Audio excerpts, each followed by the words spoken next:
Good morning, everybody. I can see the numbers rising, so I think we'll get cracking. So thank you so much for joining us for our annual charity retail trading update. Before we get started, could I just ask that you do remain on mute during the course of the three main speakers' presentations. If you'd like to leave your cameras on, that's of course absolutely fine. So just by way of introduction, I'm Fiona Condren, one of BDO's charity specialist audit partners. And I'm sure you'll be aware we work with many of the largest charities in the UK, and many of our clients have significant retail operations. Across the charity sector, we also deliver a wide range of other services, including compliance, gift aid, VAT and employment tax services, as well as IT transformation projects and internal audit services.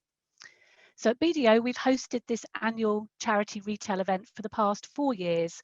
This is the first virtual event, but it's still fabulous to have an opportunity to bring you insights into the emerging trends from the commercial retail world, as well as expert insights from those who are immersed in the world of charity retail. So I'm absolutely delighted that this morning I'm joined by Sophie Michael, who heads up BDO's retail sector group and is the auditor and advisor to many high street retailers and well-known brands. Sophie delivered her annual trading update on the commercial sector last week, and we're really grateful that she's come along today to give us some of her insights into what was happening on the high street in 2020, the winners and losers, and also what she sees as the trends ahead for 2021. Following Sophie, I'm delighted and also very grateful to have with us this morning Robin Osterley, the Chief Executive of the Charity Retail Association. Known to many of you, I'm sure, Robin and his team at CRA are the authoritative voice of charity retail. And CRA have worked tirelessly in 2020 to support the sector and to provide accessible guidance and pragmatic advice. Robin is regularly interviewed by the national press and radio and engages with government to help raise and resolve important issues on behalf of CRA's members. BDO and CRA have been working together for a few years to produce the data we publish in the weekly and monthly charity retail trackers. And the project lead for this, Zarine Manekshaw, will at the end of the session today give you an overview of the results of the tracker towards the end of 2020, but also her predictions for 2021. So, as set out on the agenda, following the first two presentations from Sophie and Robin, we've set up some separate breakout sessions which you've been allocated to. These should be around 15 to 20 minutes before you will automatically be returned to this main plenary session. And after the first two presentations, there will be an opportunity in those breakouts for you to actively contribute. So please do take yourselves off mute at that point and take part in the conversations that are going to take place. If you do have questions, please use the chat function, but please be aware that these will be visible to all participants. During the breakout sessions, I will be looking at your feedback on 5 key questions posed to you before you came to today's event and exploring with your input what the retail sector might be looking forward to in 2021. And my colleague Paul Knight, Head of Not-for-Profit Tax at BDO, will take a second group into a different breakout room looking at how the future of retail may impact on your gift aid strategy and things that you could be needing to consider. Once we're back in this main session, Zarine will give us the highlights, as I mentioned, from the retail tracker and her predictions. And then I'm really hopeful that we'll have 10 to 15 minutes at the end of the session for some Q&A for Sophie, Robin, Paul and Zarine. So without further ado, I'm going to hand over to Sophie. Good morning, everyone. And thank you for coming along virtually this year to listen to me again. I'm really delighted to be invited back. I'm going to try and squeeze in 25 minutes what is a 45-minute presentation. So I'll do my best and we'll be around, as Fiona mentioned, for the questions at the end. Every year when I start this talk, I reflect on how technology has disrupted retail. Well, the pandemic has done just that, but it's done it at a much deeper impact. And in fact, I can say that it's technology that's been the enabler to allow us to continue to shop and retailers to trade. The pandemic has indeed increased the speed of change and that shift between channels. And there have been many negative headlines about the death of the high street. But actually, if we really stand back and look at it, This lockdown is under government order, and one cannot assume that the shopping behaviours that we see under such conditions will shape the future of retail. The pandemic hasn't divided retail between online and physical, but it's actually brought them together, and that's how the consumer sees the marketplace. We also mustn't forget that, in fact, even under lockdown, more than £1 in £2 is still spent in physical stores.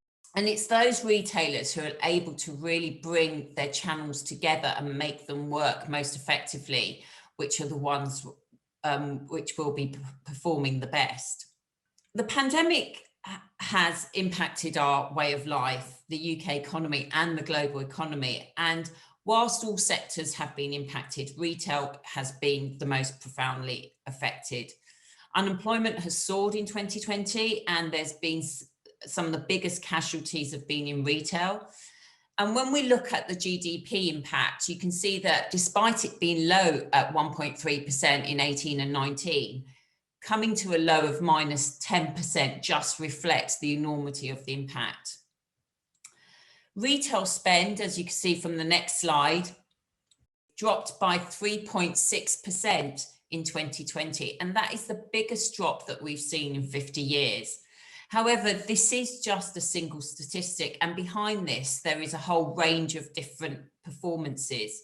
But as we know, bricks and mortar sales plummeted, as did footfall. So once again, stores have been the biggest, have seen the biggest impact. Turning to the next slide, which shows consumer confidence. Consumer confidence hit a real low in 2016 when we voted to leave the EU. But the pandemic has brought about a new low. And we all know that consumer confidence is what drives discretionary spend.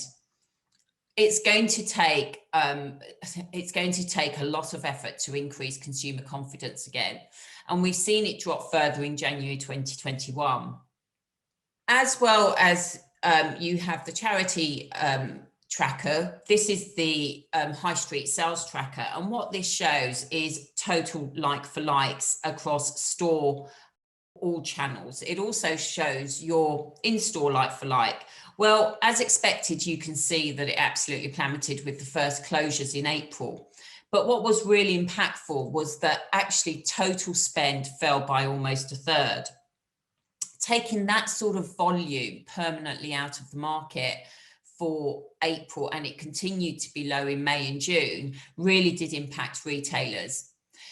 There were many stories of spending coming back over the summer months, but as we'll see in a moment, that was really in specific areas and some niche areas of retail. The next slide shows the like-for-like across the different subsectors of homeware, fashion and lifestyle. And unsurprisingly, the non-store channel also, which historically has seen growth rates of between 10 and 20%, saw increases over 100% in lockdowns. Even as stores were allowed to reopen, it still saw big increases as the consumer remained hesitant to visit stores. What's a really interesting observation, though, is that COVID and the closure of stores has also been a catalyst for older shoppers who traditionally perhaps stayed away from online shopping. And many of them are unlikely to completely reverse their behaviour, having found the convenience of online shopping. Last year, we spoke about the grey pound and that retailers were not spending enough time attracting the grey pound, but now are they approaching them in the right way? Recent research found that 4 out of 10 shoppers over the age of 65 said that they're going to continue to do some of their shopping online, which they never did before April 2020.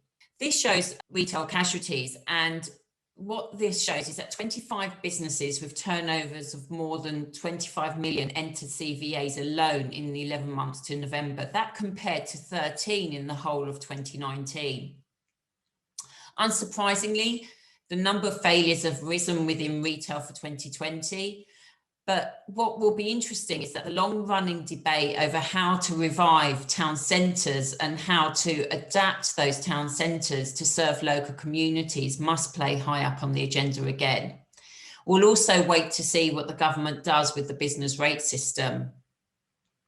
When we look at online growth by category on the next slide, you can see that grocery really led the way. And even some of the grocers were forced to close their online portals as demand escalated.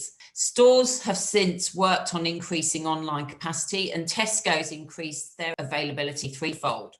DIY and gardening, Wix and B&Q are among those reporting big increases in online spend in a sector that up until now remained very store-based.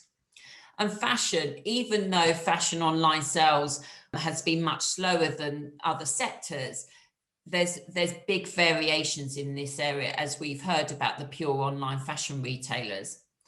What is really clear is that the importance of the investment in this channel, and those retailers who have focused on this channel in recent years have fared better.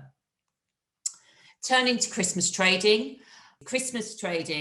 Black Friday has seen Christmas shopping start earlier and earlier in recent years, and this was once more the case in 2020, especially as shoppers look to organise earlier but also work within their budgets, and there were also concerns about the volume of deliveries which would have to take place.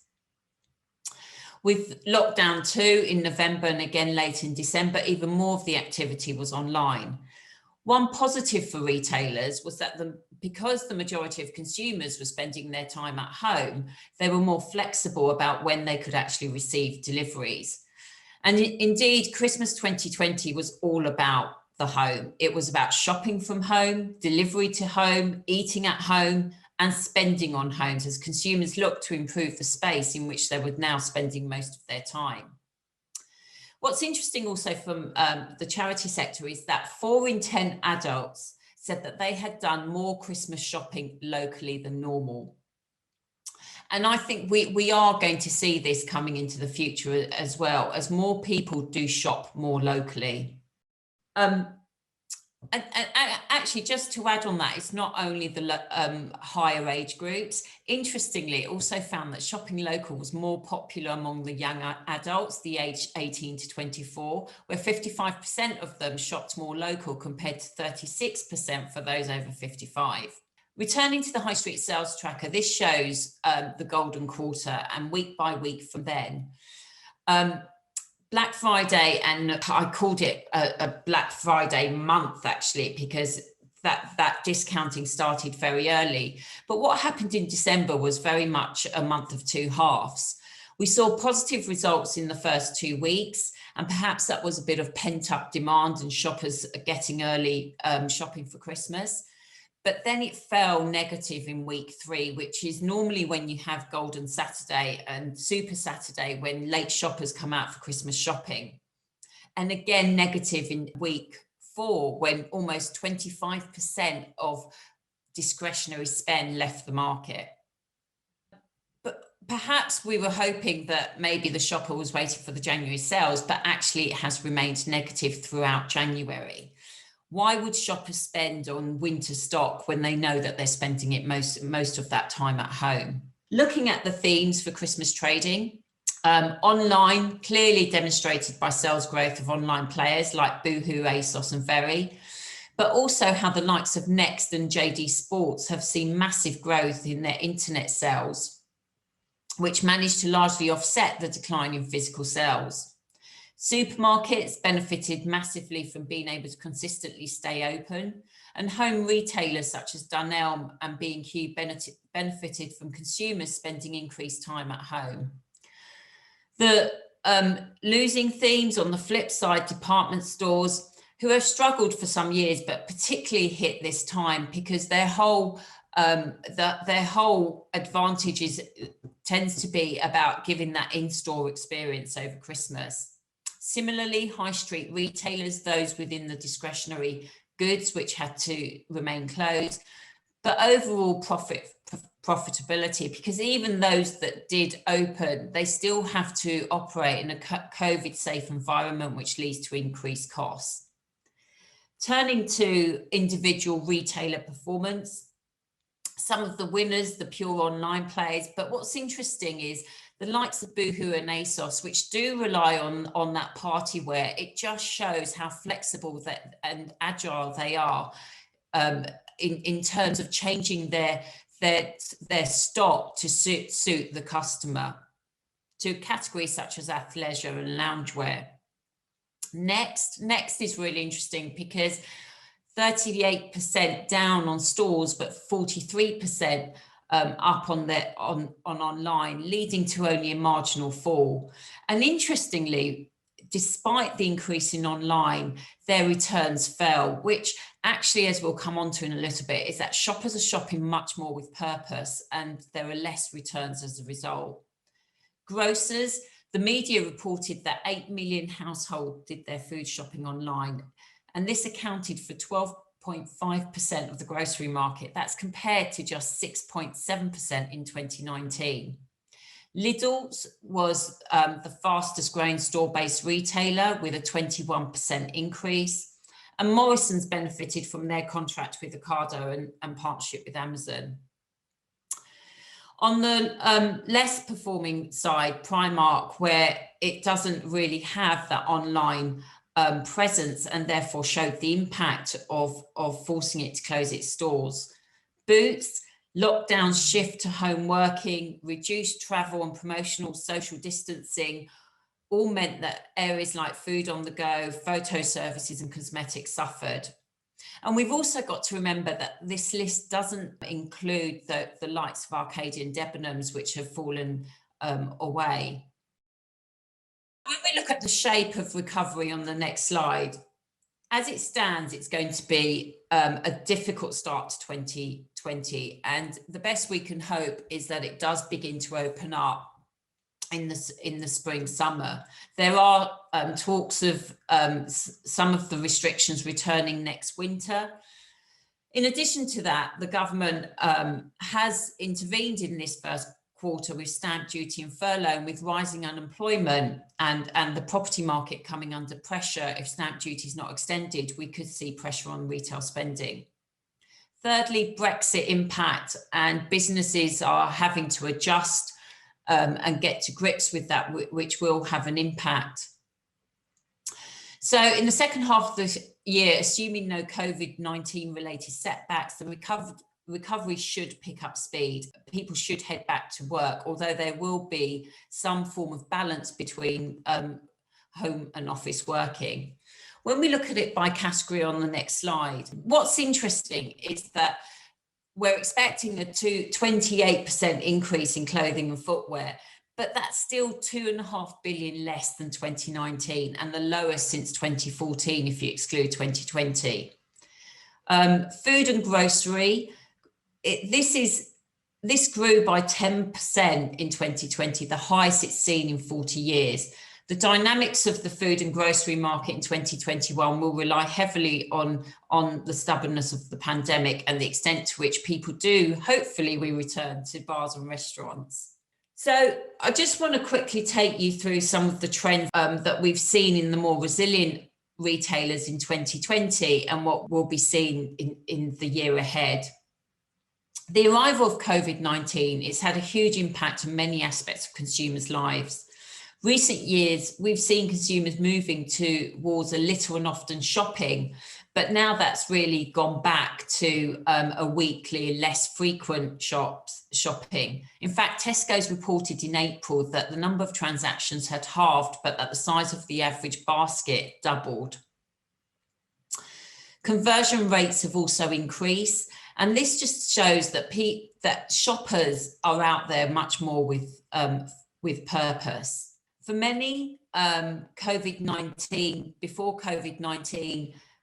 shopping in store was about experiential retailing, but this has now been replaced with much greater functionality and to provide a safe environment for staff and shoppers. Almost all retailers have had to reformat their stores. And as I said earlier, this does lead to an additional cost in making them COVID secure. The pandemic has compelled many organisations and workers to embrace home working. Some locations will be hugely impacted by office workers not returning, especially those around convenience. And while convenience stores in residential areas are likely to benefit from increased custom, there's others which will suffer as a result. Home working has also created a shift in the types of products that people are buying. The growth of online has put even more pressure on store profitability. And we've seen the likes of administrations and CVAs. The upside of all of this is that businesses which come through this period will emerge with better business models, more aligned to that more centric and multi-channel models. They will also be able to focus on improving the customer experience in the remaining stores. With fewer physical stores and the rate of online growth set to slow compared to the previous decade, it should also become less challenging to run those stores profitably. With this big shift to online, retailers are having to evolve and introduce new models. We've seen the emergence of new and innovative operating models, such as subscription and resale platforms, and they've cut across so many different subsectors of retail: fashion, health and beauty, even electricals, where Gadget Discovery Club is aiming to enter what is a very competitive market with thin margins through a subscription model. One of the biggest trends, and as I said earlier, is technology has been the enabler, but one of the biggest trends we've seen is this decline of cash in favour of contactless, not least because caps on contactless limits have been raised, and it is rumoured that they're going to be raised even further to £100. In 2021, technology such as augmented reality, VR and AR will help retailers to try and bring some of that experience back in store. The COVID pandemic has exposed how vulnerable also supply chains are with many retailers. And we see this to varying degrees. Those which rely more on importing from the Far East saw that impact in the early 2020. Also, there's been massive increases in demand for home deliveries. Consumers avoided the shops and spent more time at home, placing even more pressure on retailers' logistical infrastructures. Many retailers forged relationships with food delivery service operators, providing the means to offer customers ultra-fast small basket delivery options. And what's interesting is that this has led to counter this, this has led to looking at, again, in terms of the increasing carbon footprints at a time when there's an increasingly expected to be reducing them, which brings us on to the environmental and ethical agenda. Despite the disruption of the pandemic, sustainability remains a key consideration for consumers. And we've seen the impact that this has had, and the investor community certainly focused on this. Boohoo was famously found to be delisted from ASOS Next and Zalando following their allegations at their supplies of UK factories. Finally, my final slide, even as the pandemic now subsides, it leaves behind a retail sector that will look radically different at every level, both in a physical sense, from shop interiors and town centres to shoppers of 2021 and beyond, likely to continue buying very different things. To thrive in this new normal, here are some of the actions retailers will need to continue to focus on. The first, online pure plays have demonstrated how rapidly adapting everything from product mixes to marketing messages can help a business to stay relevant at the expense of its competitors. Remaining focused on your customer to ensure that the product remains relevant and the way you communicate is effective has never been more important. Secondly, investing in and capitalising on new technology can cut costs and improve sales.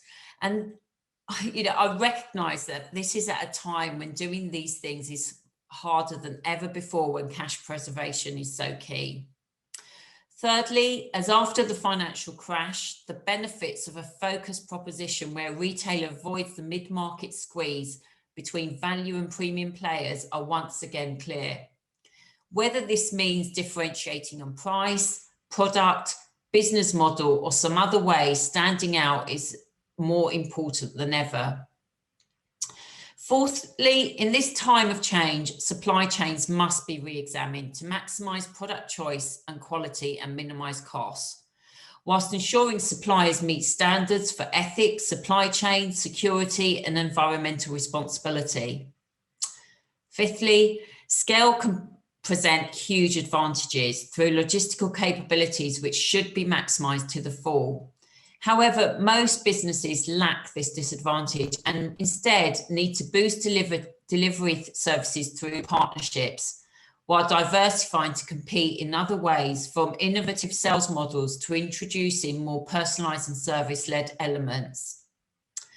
And finally, the need to avoid the cost overburden of physical store space that doesn't pay its way is more urgent than ever. And we've seen this through CVA's turnover-based rents, which has been some of the dramatic responses. So finally, every year we reflect on the past year, and I always find it difficult to grasp the speed of change that retail has been undergoing. The pandemic has certainly sped up the channel shift, but has also shone a light on how important it is to make all channels work seamlessly together. It's certainly going to be a tough first half year, but as we come out of this, people will continue to shop across all channels, and those retailers that do trade through this storm, I believe, will find opportunities as restrictions ease and we revert to some of our previous shopping habits. I do believe there will be a new balance which we will find, which will be the new norm. Thank you for listening. Thank you, Sophie. That was absolutely fantastic and really insightful. And as I mentioned at the beginning, Sophie will be around for the last 15 minutes or so when we hopefully will have time for Q&A. So thank you so much. So I'm going to hand over to Robin now. Thank you, Fiona. And thank you very much for inviting me again. I think that the last presentation, face-to-face presentation I did was probably this one in Baker Street back in February. And it's, I don't think any of us expected that we would have to do this one this year virtually, but there you go. I'm very grateful to be back and it's lovely to see everyone, a lot of familiar faces on the call, which is excellent. And thank you, Sophie, for such a fascinating insight into the commercial world. Though I have to say I'm extremely disappointed that my future chosen career of selling cummerbunds and waistcoats and braces is obviously not going to make it. Just very sad. In looking at the sector this year, this coming year, and the past year, this is a highly unscientific. I'm conscious that I'm in the presence of a lot of researchers and people who've got an enormous number of figures. This is much more of an impressionist presentation than that. You're going to be hearing from Zarine later on the real stuff, and we've also done a survey in one of the breakout groups about your sentiments and your feelings. This is what I get, having spoken to a lot of our members, that there's some ugly stuff, there's some bad stuff, and there's quite a lot of good stuff that we can reflect on as we look back on last year. So let's first of all have a look at the ugly stuff. As you are aware, as you're more aware than anyone, we had to shut our shops essentially from the 23rd, I think it was, of March, right the way through to 15th of June was the opening date. I remember that date because my daughter's birthday. Most of our members opened rather erratically, but by the end of July, the vast majority of the estate was reopened. Then we had to have a certain amount of erratic opening and closing during the autumn. For the whole month of November, we were closed. A lot of our members reopened in December to try to take advantage of Christmas, obviously, and now we're shut again. And until when? Who knows? Latest speculation seems to be ranging around April, but don't quote me. During this period, pretty much all of the retail staff were furloughed, certainly in the first lockdown, though I think that's much less common now. that people have furloughed all of their retail staff. People seem to be now looking at this as an opportunity to get their stores in shape and sort them out, and that of course requires staff. And part-time furlough of course helped. And back in the first lockdown, you were either furloughed or you weren't. That's changed, and that's been really helpful, I think. And virtually all the volunteers were stood down as well. And of course, that ugly scene had some pretty severe consequences. It was true at the end of February last year that the average contribution across the sector is about £1/3 billion. That's across the 11,200 charity shops in the UK. About £1/3 billion is actual real profit contribution that goes to charities. So you can do the maths on that. £28 million per month effectively is the case. If you're shut for 9 months, you're losing 9 times 28 million for your charitable contribution. This is significant. We think probably that somewhere in the region of 5 to 10% of shops won't be reopening anytime soon. But of course, it has to be recognised that some of that is business as usual. There's a certain amount of churn in charity shops. People close shops that aren't profitable or that aren't in great areas, and then they reopen or open new ones in different areas that are more profitable. What we're seeing, I'm sure, is the first part of that process, but at this point, not necessarily the second part of that process. And I'm fairly confident, as we'll see later, that that second part will ensue eventually. Even more seriously, we think that somewhere between 30 to 50% of the 230,000 volunteers in the sector can't or won't be returning. And that's obviously a huge number and has some very significant knock-on effects, particularly in the loss of trading hours. And many of our members were unable over the summer or in December to open the full hours that they would expect because of staffing shortages and obviously social distancing considerations and the need to take in donations. Further, very helpful grants were provided to shops by the government as part of the Retail, Leisure and Hospitality Scheme. And talk about giving with one hand and taking away with the other, there was then a significant cap on state aid. So in other words, those grants fell subject to state aid restrictions. And during the course of 2020, that was €800,000, which meant that around anyone who had more than about, I don't know, 30 to 40 shops, depending on their size, would suddenly find that they weren't able to receive grants for the remainder of those stores. And just to echo some of Sophie's words, Springboard tell us that overall footfall in the high street was down 30% in September, which was probably the month when we were all best back to, closest to getting back to normal. And then we had the issue of face coverings, which I'm aware created a lot of ill will amongst customers and turned some of them into being rather abusive, which was very unfortunate. So quite a few bad things, but as I always like to do, there's an upside. When we were open, I think most of our members found trading to be pretty amazing, actually. In the sense that like for like was not dissimilar to 2019, especially if you take into account reduced opening hours, which I think was a surprise for a lot of us. Average transaction values were up 21.8%, and largely compensated for average transaction numbers being down by about 30%. So that again was a consequence that I don't suspect many people were expecting. People went into the shops determined to buy stuff. We were expecting an incredible number of donations, and generally speaking, that came to pass, though I suspect a lot of our members would claim that the quality of those donations has reduced somewhat. We were expecting a sort of horror show of overstuffed shops, donations, quarantines, and that hasn't really happened. It hasn't happened because actually the recyclers, to their great credit, have largely come back to life. At least the good ones have. There's been a certain amount of Darwinism going on in the recycling business, I think, but the good ones have come back to life.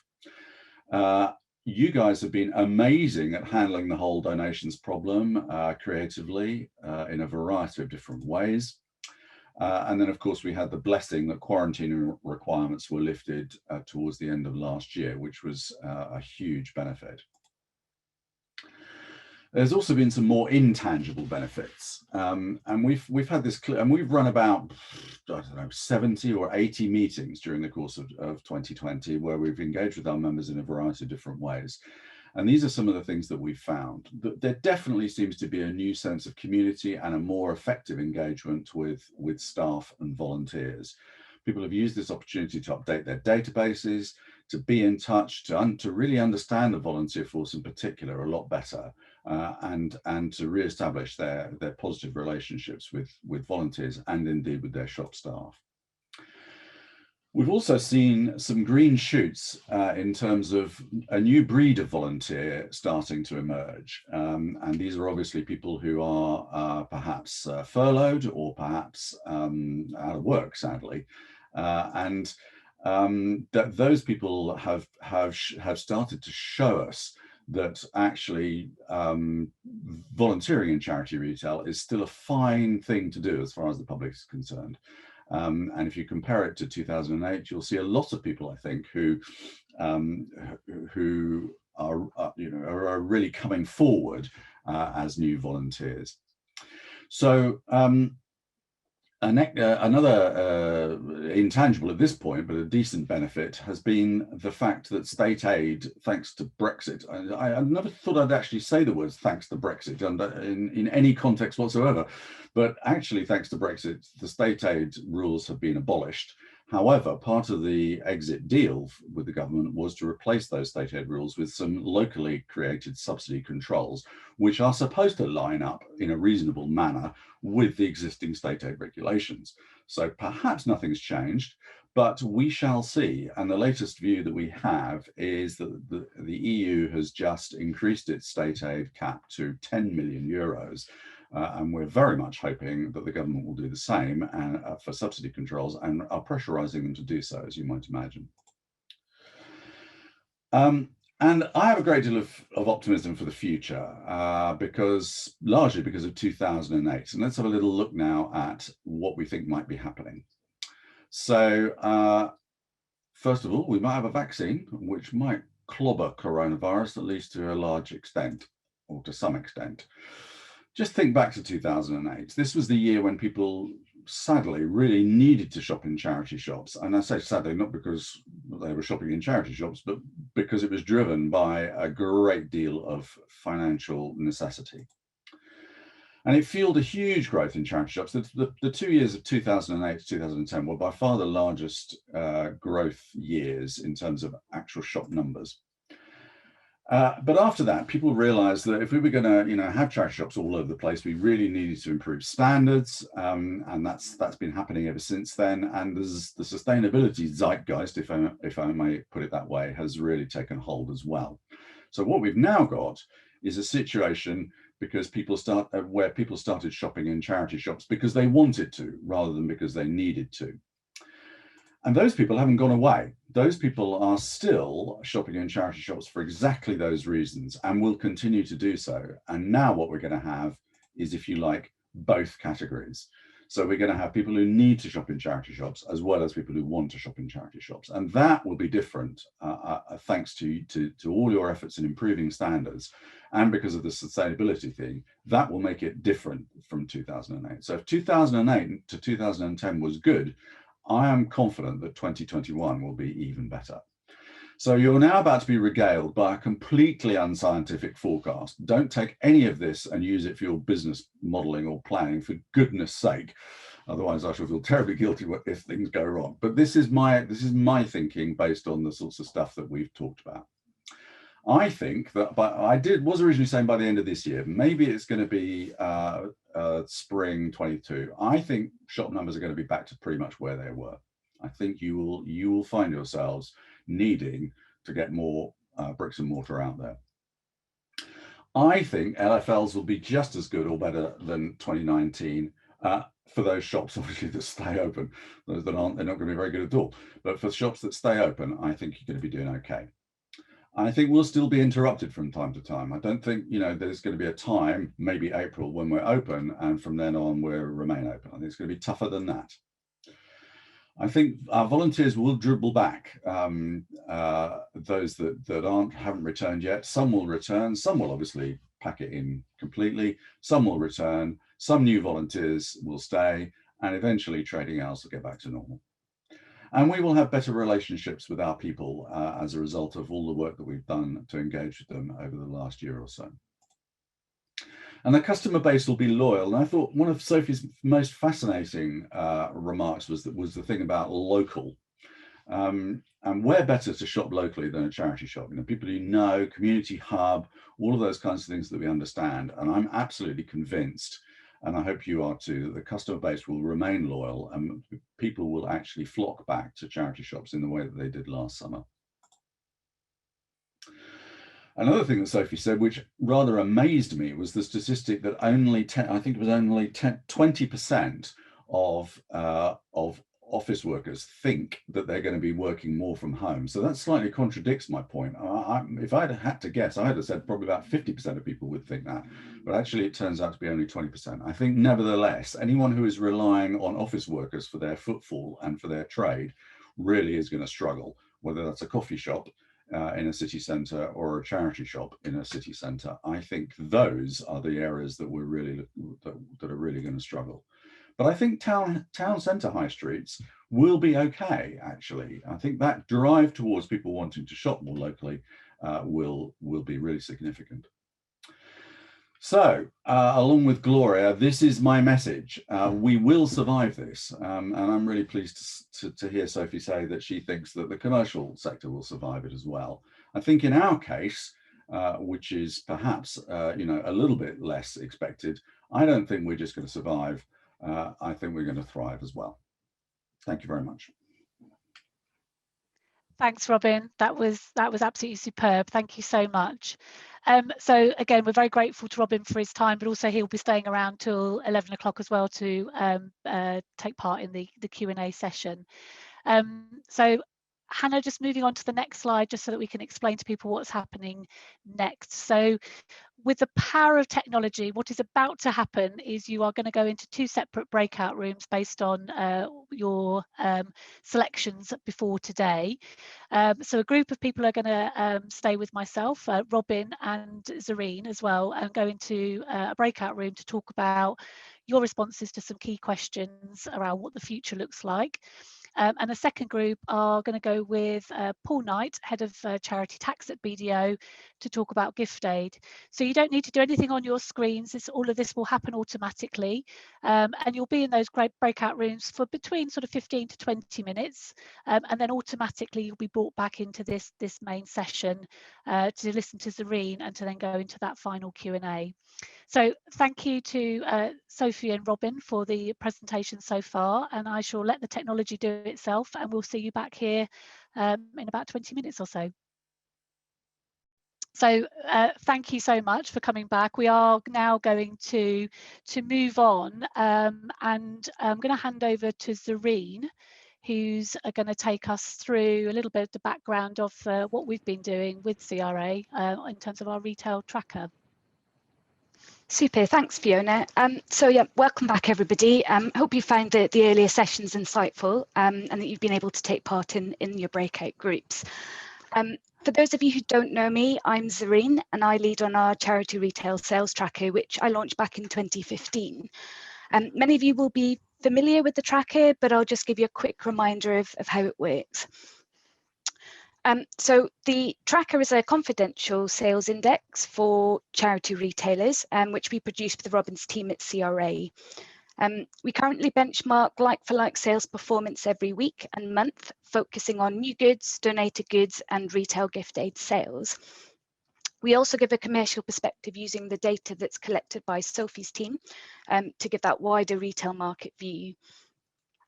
Under normal trading conditions, we cover around 4,000 stores nationally. And in 2009, just on the back of feedback that we received, we also started to publish a monthly FD summary. And this was specifically targeted at finance and senior leaders and provided a high-level snapshot of the monthly results, which I know is used to open up more strategic discussions. We know that our regular contributors get huge value from the tracker and in terms of assessing their current performance against the wider sector. So just moving on to the next slide. If we cast our minds back to 2019, the data we collected showed the extent to which charity retailers were consistently outperforming against their commercial peers. In preparing for today, I did look back at our reports, and in December 2019, the single biggest challenge that participants highlighted was the weather. Well, there you go, if only we knew what we know now. On a more serious note, when I cast my mind back, Brexit was the main unknown in terms of the impact it would have on the movement of people and the risks and costs of importing goods. There were also some regulatory headwinds that were expected in terms of increases in the national minimum wage and the impact of this on the overall patterns and cost of employment. Changing social attitudes were really putting pressure on retailers as consumers were becoming more environmentally aware, avoiding single-use plastic and considering the impact of trends in fast fashion. However, as an inherently green sector, charity retailers were and still are very well placed to capitalise on this shift in consumer preference. And this was one of the key focus areas that we explored as we moved into 2020. So moving on to the next slide. Despite the turmoil of 2020, we did continue to run the tracker, but with pauses when lockdowns took effect. And you can see that the year started off very well, but then of course, nobody could have predicted the disruption that was to follow. The data we gathered through the tracker showed that the most stable periods of trading were the first 6 weeks, and then that sort of midsummer to autumn period once the effects of the first lockdown had passed and the sector cautiously began to reopen. You can see the signs were really positive in terms of that growth trajectory, which saw like-for-likes increase 67% from that mid-June to the end of October period. The second lockdown in England then occurred in November, but after that second reopening, you can see a very different trend in the results. So sales performance here started much more positively as retailers were able to capitalise on previous lockdown experiences and that pre-Christmas demand. However, I think there was still that continual worry over rising infection rates, which soon led to a rapid decline into the third lockdown in January. So moving on to that sort of future, I thought it might be interesting just to come up with some predictions of what 2021 might look like. Well, 65% of you are somewhat confident that retail income and footfall will return to pre-COVID levels. Unfortunately, I don't have a crystal ball. However, I do think there is optimism in the sector, and I wanted just to take a look at how that might translate into trends for 2021. So here I've taken Sophie's slide where she talked to earlier, and I've overlaid where I predict the charity sector to track. The red line reflects online sales growth, and the grey line reflects bricks and mortar sales. As with Robin, I haven't been particularly scientific here by any means, but it is that sort of overall trend that I think is the key takeaway. So we've just been hearing in the breakout group that I was in that many charities have been involved in that online retail trading for a number of years. And although this channel has seen continued growth, online sales are still represented quite a small proportion of total income. I think what we've seen is the pandemic has really started to accelerate this growth as charities explore new channels or increase their existing online activities. And for those of you who completed our pre-event survey before today, it was not unsurprising that 91% are considering expanding this channel. So some of you may be aware that the CRA really helpfully put together a directory of charity e-shops. And I did a bit of research using this information to sort of map out which charities were selling online, which platforms are being used, and the types of products being sold. I looked at a cross-section of roughly 136 independent charity retailers, and this identified 14 different online platforms that are currently in use. The top three were eBay, the charity's own website, and the Depop fashion marketplace app. and the top product types were donated clothing and charity branded merchandise. So, whilst there can be barriers to entry in terms of charities having the resources and the expertise in this area, there are certainly more apps and platforms which can help with this, and there may be more sort of click and collect type options as well. There is certainly, a desire from speaking to my clients to sort of channel shift online, and even if it isn't as stark as we might see on the commercial high street.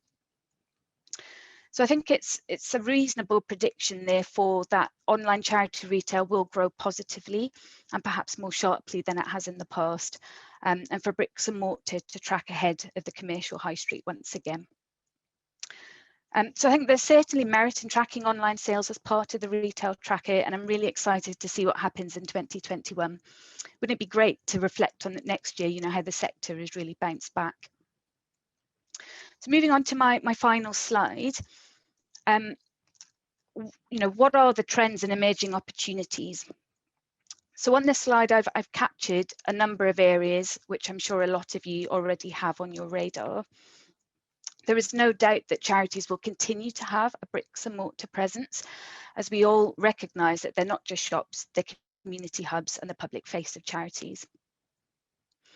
Certainly, based on discussions I've had with my clients, we see the need to embrace technology and digital opportunities, maintain and adapt stakeholder engagement, and of course, sustainability is a key factor as well. We know that charities have been severely impacted by a loss of income, and this will bring huge challenges in meeting the needs of beneficiaries.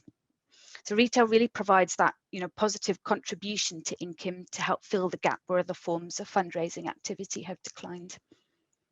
So I think, as Robin said, I think in the short to medium term, 2021 is likely to be characterised by further disruption.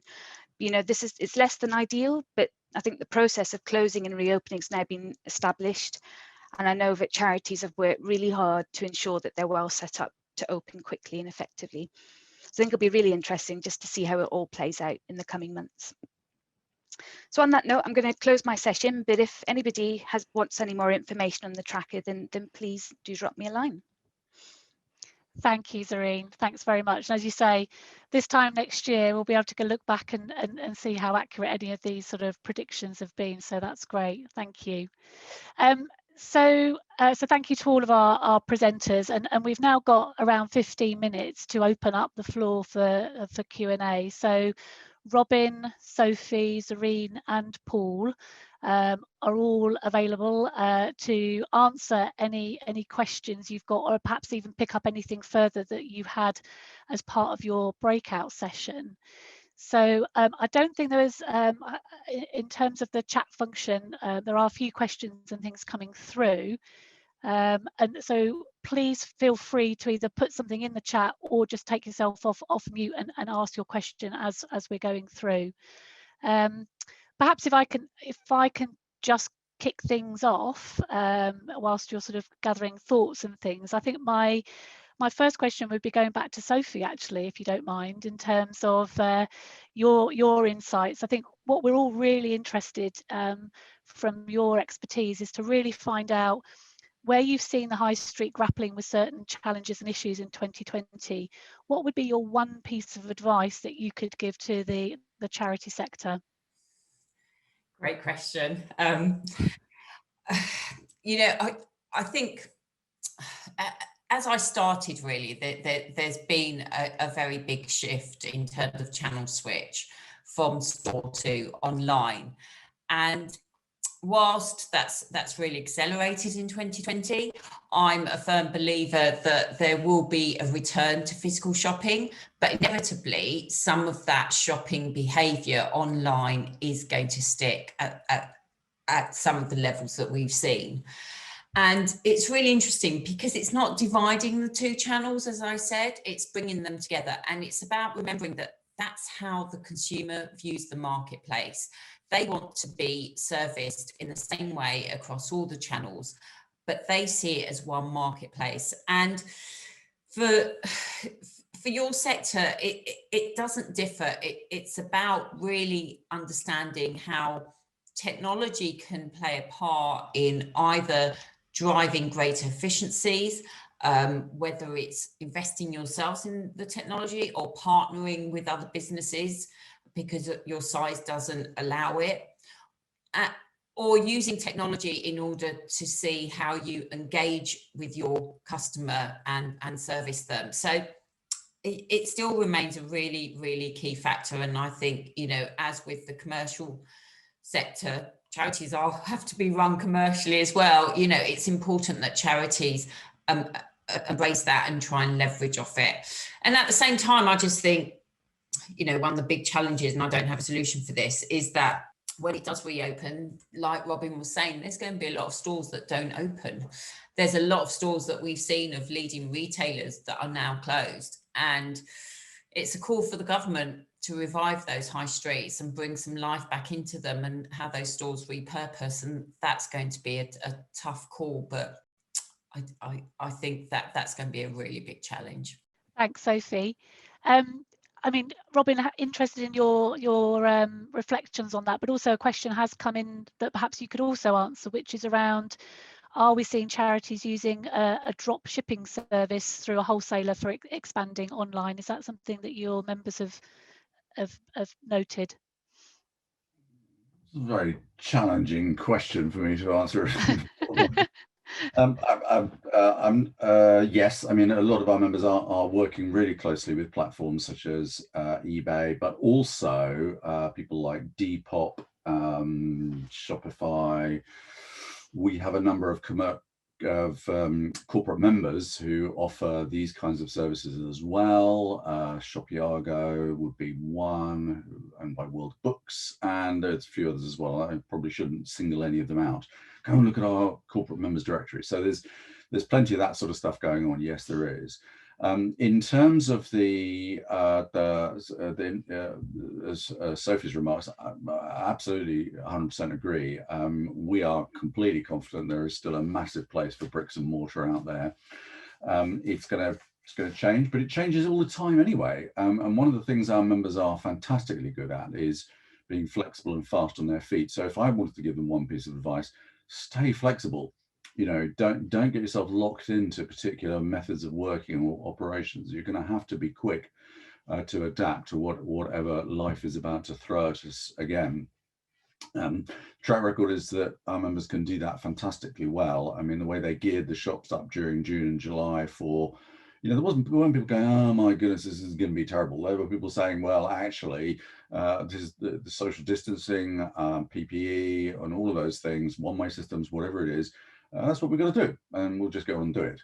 And I think, you know, while some of that stuff has proved to be a little bit of a red herring nationally, I mean, who's doing one-way systems anymore?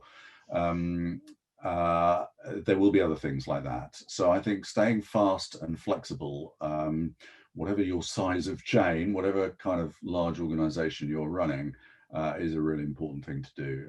And yeah, don't give up on online when shops reopen, but for goodness sake, don't think that online is going to save us. It isn't. It's a huge and important part of what we need to be doing in the future, but it's by no means the be all and end all. Thanks, Robin. Thank you.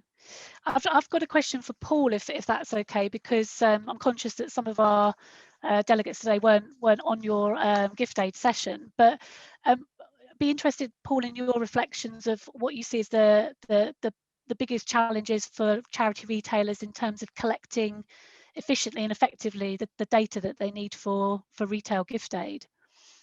It's a really good question now, Fiona, and that the interchange between the donor and the charity or the trading subsidiary at the point at which the donations are handed over is absolutely critical for the use of the retail gift aid scheme, because it's there that you get to have the conversation and explain the scheme, which is an important part of it. It's also there that you collect the documentation, and it's there that you have your first point of tracking the goods, with the unique reference numbers being allocated out and stored appropriately. So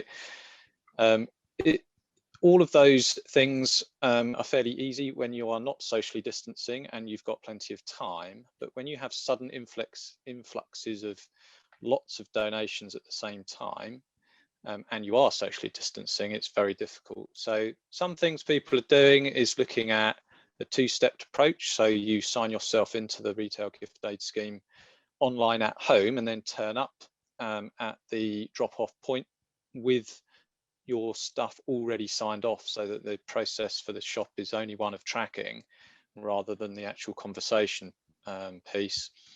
And the other thing, of course, a lot of people are doing is booking appointments for drop-offs. And the experience that charities are having with that has been, from what I've seen, very positive. Not only does it made the system more effective for them, it's given them the opportunity to think of more innovative ways of exchanging data in a COVID secure way.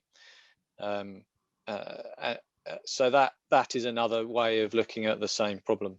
Thanks, Paul. Another question which could actually sit halfway between Sophie and Robin, because I think it's almost like it's a slightly landlord related question almost, in terms of, could we see a model whereby a number of charities come together under one roof, where there is space, for example, within vacant department stores, or even, I assume, within shopping centres or something like that? Do you think landlords, Sophie, will be open to the suggestion of using space, and opening up that space for different types of retailers more readily? I think they certainly will be open to different alternatives of how to use the space, because ultimately it's no good for them having empty space there. It's no good for them as a landlord, and it's no good for the operators around them either. We've got to remember that it has a knock-on impact. When you take these flagship stores out of town centres, it has a knock-on impact on everybody else. So I think they will certainly be open to it, but at the end of the day, it also depends on the returns that they can make from it, and it's about negotiating terms which work for them as well.